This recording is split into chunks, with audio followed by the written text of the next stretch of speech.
যাই হোক, একটু কথা বলি। জিয়ারত শব্দের অর্থ হলো সাক্ষাৎ। দেখেন আমাদের দেশের এই শাইখুল হাদিস মুফতি মুহাদ্দিসরা বলে মাজারে গিয়ে কিছু চাওয়া যাবে না, মাজারে মৃত ব্যক্তির কাছে ডাইরেক্ট বলে চাওয়া হারাম, বেদাত, ঠিক না? বলে না? শুনছেন তো না? আমি তাদের কথা থেকে আমি অনেক গবেষণা করে দেখলাম, তারা বলে ঠিক বেদাত, কিন্তু তারাও আসলে মৃত ব্যক্তির কাছে চায়। বলে কিভাবে চায়? সূরা ফাতিহা যেই কোনো কবরস্থানে গিয়ে মুফতি শাইখুল হাদিস মুহাদ্দিস একবারে ওদের বড় বড় আকাবিররা কবরের পাশে গিয়ে সূরা ফাতিহা, এবং কি এই সূরা ফাতিহাটা বিভিন্ন মাজারে লেখাও আছে যে সূরা ফাতিহা একবার, সূরা ইখলাস শরীফ তিনবার, জিয়ারতের দোয়া, ঠিক না? তাইলে আপনি সূরা ফাতিহাতে কি বলতেছেন? ইহদিনাস সিরাতাল, আমাকে সহজ সরল পথ। তাইলে আপনি মৃত ব্যক্তির কাছে এই যে কবরকে সামনে রেখে আপনি কি বলতেছেন? আমাকে সহজ সরল পথ। তাইলে ওরাও চাইতেছে, ওরা বলছে কিন্তু মৃত ব্যক্তির কাছে কিছু চাওয়া যায় না, কিন্তু ওরাও কিন্তু সেই কাজটাই করতেছে। আসলে মৃত ব্যক্তি কিছু দিতে পারে না, দেওয়ার মালিক কে? আল্লাহ। কিভাবে দিবে? আমার আপনার যেমন এই যে আজকে যে ব্যবসা প্রতিষ্ঠানে আমরা বসছি, এই ব্যবসা না করলে আমার আপনার রিজিক আসবে না। এই ব্যবসার মাধ্যমে আমাকে আল্লাহ রিজিক দিবে। এই বাতি না থাকলে আলো আসবে না। তদ্রূপ আল্লাহ বলছে আল্লাহর রহমত, আল্লাহ সূরা কোরআন শরীফের মধ্যে বলছে যে ইন্না রহমাতাল্লাহি করিবুম মিনাল মুহসিনিন, অবশ্যই আমার রহমত আল্লাহ প্রাপ্ত আল্লাহওয়ালার কাছে। বলুন সুবহানাল্লাহ। মুহসিনিনের কাছে। আল্লাহ ডাইরেক্ট রহমত দেয় না, আল্লাহ ওলি আল্লাহর মাধ্যমে, মুহসিনিনের মাধ্যমে আল্লাহ রহমত দান করে। সকলে বলি আমিন।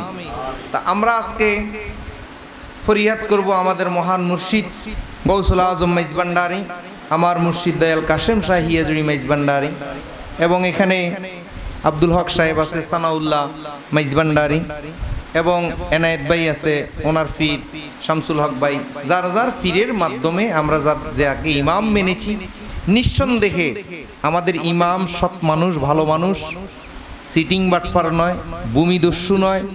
আমাদের ইমাম কারো হক মারে নাই। আমরা ওইরকম একজন ভালো লোকের হাতে আমরা বায়াত গ্রহণ করেছি।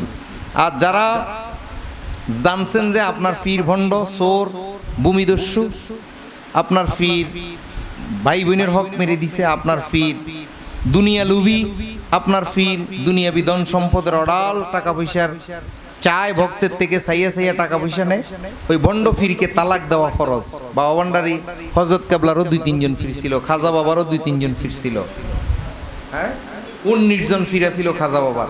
যেই ফিরের কাছে ভণ্ডামি পাবেন, মিথ্যা কথা পাবেন, যেই ফিরের কাছে দুনিয়ার লোভ পাবেন, ভক্তদেরকে ঠকাইয়া খায়, নিজের ছেলে সন্তানকে প্রতিষ্ঠিত করার জন্য, ক্ষমতার জন্য ব্যস্ত, ওই ফিরের মাথায় ফরসাপ করে দিয়ে চলে আসবেন।